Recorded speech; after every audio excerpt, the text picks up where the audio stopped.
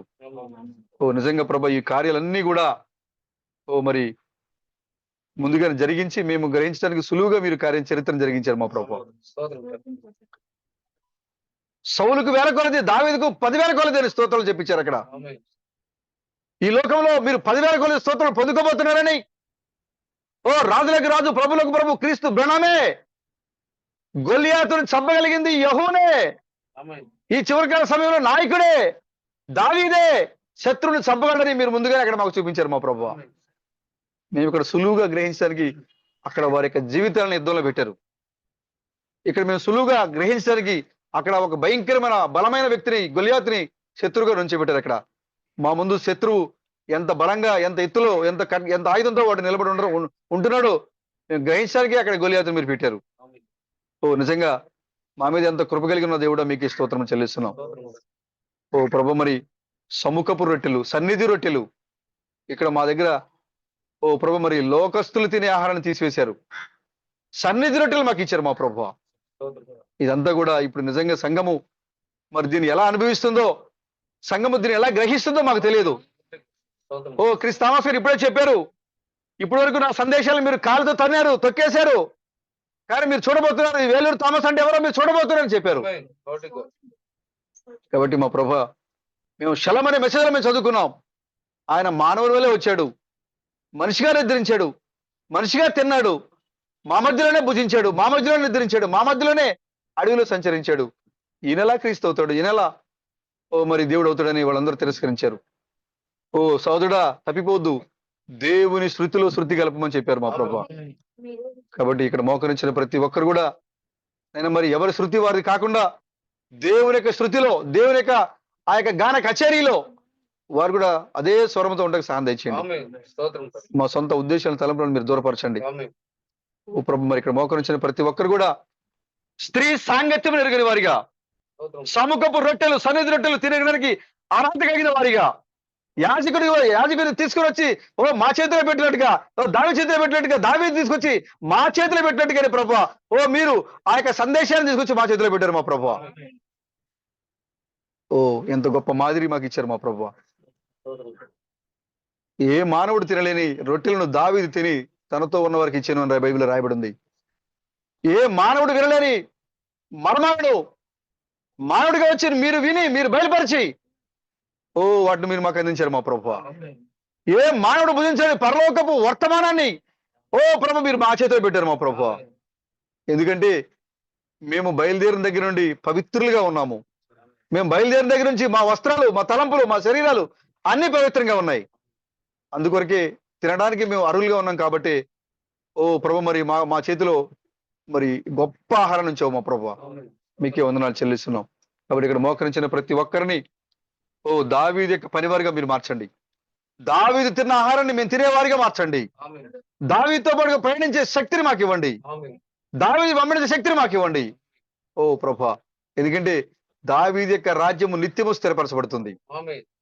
ఓ ఇత్తయి అంటున్నాడు, అప్పుడే కొత్తగా ప్రాంతానికి వచ్చాడు గిత్యుడైన ఇత్తయి. దావీదు రాజ్యాన్ని చూసి, దావీదు పాలన విని, మా రాజు కంటే, మా పరిపాలన కంటే, మా సంఘము కంటే, మా బోధల కంటే, మా కీర్తన కంటే దావీదు యొక్క ఆరాధన, దావీదు యొక్క పాటలు, దావీదు యొక్క నడిపింపు, దావీదు యొక్క నాయకత్వము గొప్పగా ఉంది అని తన దేశాన్ని విడిచిపెట్టి వచ్చాడు. ఎప్పుడైతే అక్కడికి వచ్చారో ఆ రోజే శ్రమ వచ్చింది. ఆ రోజే దావీదు తన దేశాన్ని విడిచి పారిపోతున్నాడు. అప్పుడు ఇత్తయి భయపడలేదు. ఇదేంటి, నేను సంఘాన్ని విడిచిపెట్టి వచ్చాను కదా, అనేక మంది గుంపులు గుంపులుగా ఉన్న సహవాసాన్ని విడిచిపెట్టి వచ్చాను కదా, మరి ఇప్పుడు దావీదు వెళ్ళిపోతున్నాడు, ఇక్కడ నేనేం చేయాలి? నేను కొత్తవాడిని, ఒంటరివాడిని, ఇక్కడ నేనేం చేయాలి? నేను వేరే దేశస్తుడిని, ఇక్కడ నేనేం చేయాలి అని అనుకోలేదు. వెంటనే తన పని వారిని అన్ని కూడా అక్కడ వదిలిపెట్టేసి ఓ ఇత్తయి కూడా దావీదుతో ప్రయాణం మొదలు పెట్టాడు. దావీదు అంటున్నాడు, అయ్యా నువ్వు కొత్తగా వచ్చావు కదా, ఓ నిన్ను నా కుమారుడైన అబ్షాలోము ఏం చేయడు, నువ్వు ఇక్కడే ఉండు అని చెప్పినప్పుడు ఆయన అంటున్నాడు, నేను నీ కోసం వచ్చాను, నిన్ను వెంబడించడానికి వచ్చాను, నేను నీవు ఎక్కడుంటే అక్కడే నాది. ఓ నిజంగా ఇత్తయి ఇలాంటి ఓ నిర్ణయం తీసుకోవడానికి సహాయం తెచ్చండి. దావీదు ఎక్కడున్నాడో అది రాజ్యంలో ఉన్నాడా? రాజ్యంలో. దావీదు అరణ్యంలో ఉన్నాడా? అరణ్యంలో. దావీదు మహానయంలో ఉన్నాడా? మహానయంలో. ఆమేన్. దావీదు ఎక్కడైతే ఉన్నారో అక్కడ మేము ఉండాలి. ఆమేన్. సంతోషంగా ఉన్నప్పుడు, ఆనందంగా ఉన్నప్పుడు దావీదుతో ఉంటాం కాదు. శోధనలో సహితం కూడా మేము దావీదుతోనే ఉండాలి. దుఃఖంలో సహితము దావీదుతోనే ఉండాలి. ఇత్తయి వలే గొప్ప గొప్ప సంఘాలు విడిచిపెట్టి వచ్చాం మేము. ఇత్తయి వలే గొప్ప గొప్ప ఆరాధనలు విడిచిపెట్టి వచ్చాం మేము. సాతాను మమ్మల్ని గలిబిలి చేయడం చూస్తూ ఉంది. దావీదుకి సహితము స్థలం లేకుండా చేసింది. కానీ ఒక దినాన దావీదు ఏడ్చుకుంటూ, ఒలివ కొండ ఎక్కిన దావీదు ఒక దినాన ఏడ్చుకుంటూ మరలా యుద్ధ వీరుడిగా, జయశాలిగా, గుర్రాన్ని ఎక్కి రాజుగా దిగి వస్తా ఉన్నాడు. అప్పుడు ఇత్తయి చూసినప్పుడు ఆయన అనేక మంది పైన అధికారిగా ఉన్నాడు. స్తోత్రం. నిజంగా గొప్ప దేవుడు, ఎలాంటి మాదిరిలు మాకు ఇచ్చావు ప్రభువా. మేము ఒంటరిగా వచ్చాము, వెలువబడిన వారిగా వచ్చాము, మా సంఘాలు విడిచి వచ్చాము, మా ఆరాధనలు విడిచిపెట్టి వచ్చాము. ఇత్తకి గొప్ప సన్నిధి ఉంది అక్కడ, గొప్ప ఆరాధన ఉంది అక్కడ, గొప్ప జనాంగం ఉంది అక్కడ, గొప్ప గుంపు ఉంది అక్కడ. అయినా సరే ఇదిగో దావీదు అక్కడ ఉన్నాడు అని ఎలాగైతే వచ్చారో, ఇప్పుడు ఇక్కడ కూర్చున్న ప్రతి సోదరులందరూ కూడా అలాగే ఇత్తయి వలే వచ్చారు మా ప్రభువా. దావీదు వెంబడించాలి వచ్చారు మా ప్రభువా. కానీ అప్పుడే శోధన. ఆయన సిలువ వేయబడుతున్నాడు, కారాక్సిడెంట్ నలగొట్టబడుతున్నాడు, అవమానించబడుతున్నాడు. తన మాటల్ని కాళ్ళతో తొక్కి వేయబడిన ఒక సమయంలో మేము ఆయన కలిసి దర్శించాం. అలాంటి సమయంలో మేము ఇదేంటి ఈయన దూషించబడుతున్నాడు, ఈయన కాళ్ళు లేదు, ఈయన కళ్ళు భూతద్దాలు, ఈయన కూర్చుంటే సింహాసనం లేదు, కుర్చీ లేదు, బోధ లేదు, మందిరమే లేదు ఈయనకి, ఈయన ఎలా పాస్టరు అని మేము అనుకోలేదు. మేము చెప్తున్నాం, నువ్వు ఎక్కడుంటే మేము అక్కడికి వస్తాం, నువ్వే తింటే మేము తింటాం, నువ్వే పస్తులుంటే మేము పస్తులుంటాం. ఎందుకంటే దావీదు యొక్క రాజ్యము నిత్య రాజ్యంగా ఉండబోతున్న వాగ్దానం ఉంది. మేము ఎరిగిన వారిగా ఉన్నాము. ఆయన పాలన నీతియుక్తమైన పాలనగా ఉందని మేము ఎరిగి ఉన్నాము ప్రభువా. కాబట్టి ఇక్కడ కూర్చున్న సోదరులందరినీ కూడా ఇత్తాయి వల్ల నిర్ణయం తీసుకుంటే సహాయం తెచ్చండి. ప్రతి ఒక్కరు కూడా దావీదుతో కలిసి ఉండే అనుభవం తెచ్చండి. ఎందుకంటే దావీదుతో కలిసి ఉంటే దావీదు తినే భోజనాన్ని మేము తినగలం, దావీదు ఉండే రాజ్యంలో మేము ఉండగలం, దావీదు పరిపాలన మేము జీవించగలం. ఎలాంటి యుద్ధములు లేని, కరువులు లేని, యుద్ధాలు, సమస్యలు లేని, దుఃఖాలు లేని రాజ్యంలో మేము ఉండగలము. దావీదు రాజ్యంలో ఈ లేవు కాబట్టి మీరు దావీదు యొక్క రాజ్యాన్ని 1000 ఏళ్ల పరిపాలనతో పోల్చారు. కాబట్టి ప్రభువా, ఆ 1000 ఏళ్ల పరిపాలనలో దావీదుతో, నిజమైన దావీదుతో మేము సముఖపు రొట్టెలు, సన్నిధి రొట్టెలు తినే గొప్ప భాగ్యాన్ని ఇచ్చినందుకే మీకు వందనాలు చెల్లిస్తున్నాం. నీ మందిర ఆవరణంలో ఉండాలని దావీదు కోరుకున్నాడు, నీ మందిర ఆవరణంలో ఉండాలని మోషే కోరుకున్నాడు, నీ మందిర ఆవరణంలో ఉండాలని కొర కుమారులు కోరుకున్నారు మా ప్రభువా. ఎందుకంటే అవి ఎంతో ప్రియములు, అవి ఎంతో రమ్యములు. అక్కడ జీవము గల రాళ్ళున్నాయి, అక్కడ కదిలే రాళ్ళున్నాయి, ఆరాధించే రాళ్ళున్నాయి, స్తుతించే రాళ్ళున్నాయి. ఈ రాళ్ళకి నోరుంది, ఈ రాళ్ళకి కళ్ళున్నాయి, ఈ రాళ్ళకి చేతులు ఉన్నాయి, ఈ రాళ్ళకి సజీవమైన దేవుణ్ణి ఆరాధించే సజీవమైన రాళ్ళని పిలువబడే బిరుదులున్నాయి. ఇది మాట్లాడలేని, కదలేని రాళ్ళు కాదు, కదిలి కేకలు వేసే రాళ్ళు ఇవి. అబ్రహాం యొక్క రాజరిక సంతానం ఇక్కడ ఉంది. కాబట్టి ఇక్కడ మేము వారితో కలిసినప్పుడు మేము జీవం గల దేవుని మేము చూస్తూ ఉన్నాం. అందుకోసమే దావీదు శరీరము కేకలు పెడుతూ ఉంది, దావీదు హృదయము కేకలు పెడుతూ ఉంది, దావీదు ప్రాణము సమస్యలతో ఉంది, కొరకుమారి యొక్క ప్రాణము సమస్యలతో ఉంది. ఎందుకంటే ఇక్కడ దేవుని యొక్క సన్నిధి ఉంది, సియోనులో దేవుని యొక్క ప్రసన్నత ఉంది. ఎవరైతే ఆయనతో పాటు ఉంటారో, ఆయనతో పాటు వెంబడిస్తారో వారందరూ కూడా యాత్రలో సియోనులో వాళ్ళు సన్నిధిలో ఉంటారని మీరు చెప్పారు మా ప్రభువా. కాబట్టి ఇక్కడ మోకరించిన ప్రతి ఒక్కరిని బలపరచండి, నడిపించండి నా ప్రభు. నీకు వందనాలు, స్తోత్రములు. ప్రభు, మరి మేము నూతనంగా నిర్మిస్తున్న మందిరాన్ని బట్టి మీకు వందనాలు చెల్లిస్తున్నాం. సమస్త జనులకు ప్రార్థన మందిరంగా ఉండబోతుంది. ప్రభు, ఆనాడు సొలొమోను మందిరం ఏ విధంగా అయితే అనేక మంది ఆ కందాకే మరి ఆ రాణి కింద ఉన్న మంత్రి వచ్చి ఏ విధంగా అయితే సంవత్సరం అంతా కూడా తన జీవనాన్ని జీవించాడు, కానీ ఆ నిర్ణయం చొప్పున, ఆచారం చొప్పున, ధర్మశాస్త్ర విధి చొప్పున మందిరానికి వచ్చాడు, ఆరాధించాడు. తన యొక్క ధర్మశాస్త్ర నియమానంతటిని కూడా పూర్తి చేసుకున్నాడు. మందిరానికి వచ్చి తిరిగి వెళ్తా ఉంటే ఆ కాలపు అపోస్తులుడు తను దర్శించాడు.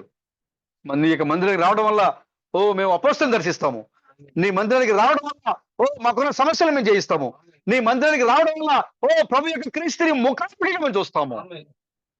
కాబట్టి మా ప్రభు, ఇక్కడ మేము నిర్మిస్తున్న మందిరాన్ని ప్రభు యొక్క క్రీస్తుని మేము చూసే విధంగా ఉండడం సహాయం దయచేయండి. నీ మందిరానికి వచ్చి ఎవరో తిరిగి వెళ్తున్నారో నేటి కాలపు అపోస్తులు కలుసుకునే భాగ్యం దయచేయండి. అలాంటి మందిరంగా మీరు ఉంచండి, అభిషేకించండి. షెకిన గ్లోరీని ప్రభు మరి మా అందరిపై మీరు ఉంచి నడిపించండి. దాని నిర్మాణ విషయంలో పనిచేస్తున్న ప్రతి ఒక్కరిని వారు ఏ పనైనా చేయొచ్చు అక్కడ. దానిలో భాగస్వాములు ఏంటి చాలు. వారిని బలపరచండి, దీవించి ఆశీర్వదించండి. ఎందుకంటే మీరు చెప్పారు, ఓ నా బిడ్డలు ఆశ్రయించి వారికి కిన్నె నీళ్ళు ఇస్తే చాలు, గ్లాసు నీళ్ళు ఇస్తే చాలు, దాని ఫలాన్ని పొందుకుంటారని చెప్పారు మా ప్రభు. అలాగే నీ మందిర నిర్మాణంలో ఎవరైతే చిన్న పని చేస్తారో వారికి కూడా దాని ఫలాన్ని పొందుకున్నట్లు సహాయం దయచేయండి, బలపరచండి, నడిపించండి. ఆ పనిలో మన నిర్మాణంలో పనిచేస్తున్న ప్రతి ఒక్కరిని కూడా మంచి ఆరోగ్య శక్తిని బలాన్ని దయచేయండి. త్వరగా మేము పూర్తి చేసుకుంటే కూడా సహాయం దయచేయండి. ఇక్కడ మోకరించిన ప్రతి ఒక్కరిని, యవనస్తులను, సోదరులందరినీ కూడా పేరు పేరుతో మీరు దీవించి ఆశీర్వదించి మీరు మహిమ ఘనత ప్రభావం పొందుకోనమని, రాజులకు రాజుగా ప్రభులకు ప్రభుగా పెండ్లి కుమారుగా మా మధ్యకి రాబోతున్న మా విమోచకుడైన క్రీస్తు బ్రహ్మం మీ యొక్క నామంలో ఈ ప్రార్థనలను అడుగుతున్నాం ప్రభువా. ఆమేన్. Christ when hum never fails, Christ when hum never fails, Christ when hum never fails indeed. Hallelujah, hallelujah. Christ when hum never fails indeed. Is coming very soon, is coming very soon, is coming very soon indeed. Hallelujah, hallelujah. It's coming very soon indeed. నా ప్రాణమా యెహోవాను సన్నతించుము, నా అందరం సమస్తమైన పరిశుద్ధమును సన్నతించు. నా ప్రాణమా యెహోవాను సన్నతించు. ప్రభువును విమోచకుడైన క్రీస్తు బలం చేసే ఉపకారములలో దీన్ని మరువకుము. ఆమేన్, ఆమేన్. ఓ మన రాజులకు రాజును, ప్రభువులకు ప్రభువును, మన పెండ్లి కుమారుడైన క్రీస్తు బలం కృప ఇప్పుడు ఎల్లప్పుడు ఆయన ముఖాముఖి దర్శించే వరకు ప్రతి ఒక్కరికి తోడేయండి, మనం నడిపించును గాక. ఆమేన్. మన నమ్మకమునకు విశ్వాసమునకు పాత్రైన క్రీస్తు బలం, జీవము గల దేవుడు, ఆయన నామము మహిమగల నామము, ఆయన వాక్యము సత్యము, ఆయన యొక్క చిత్తము నిత్యముగా నెరవేర్చబడును. ఆకాశము భూమి కదిలింపబడిన గాని క్రీస్తు బలం వాక్యము గదించదు. ఈ రోజులలో ఆయన తన బిడ్డలకు నిజమైన దేవుడిగా ఉన్నారు. తమ పిల్లలకు చీకటిని వెలుగుగాను, చెడును మంచిగాను, కన్నీటిని సంతోషంగాను మార్చున్నాడు. ఆయన ఒక్కనికే, క్రీస్తు బ్రహ్మ ఒక్కనికే సకల స్తుతి ఘనత మహిమ స్తోత్రము ఆరాధన ప్రభుత్వము రాజరికము ఇప్పుడు ఎల్లప్పుడు సదాకాలమును గాక. ఆమేన్. మన నమ్మకమునకు విశ్వాసమునకు పాత్రుడైన క్రీస్తు బలం, ఆయనే రాజులకు రాజు ప్రభులకు ప్రభుగా అభిషేకించబడినందువల్ల ప్రతి ఒక్కరి హృదయము భయంతో పీడింపబడి, ప్రతి ఒక్కరు భయంతో మోకరిల్లి, ప్రతి ఒక్కరి నాలుక క్రీస్తు బలమే ప్రభు అని అంగీకరించును గాక. ఆమేన్, ఆమేన్, ఆమేన్. Glory to God. అందరికీ వందనాలు.